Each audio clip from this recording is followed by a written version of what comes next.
I just want to say thank you to everyone who joined us tonight. This is some things that I added. I took some little pieces of the eucalyptus and I added it to different places. Right there, right there. I added some other greenery and vines right there. It turned out really, really pretty.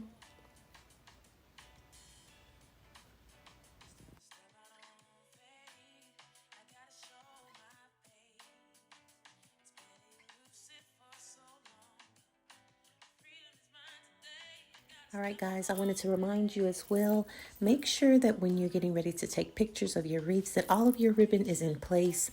You don't have any smushed ribbon and everything looks amazing. All right?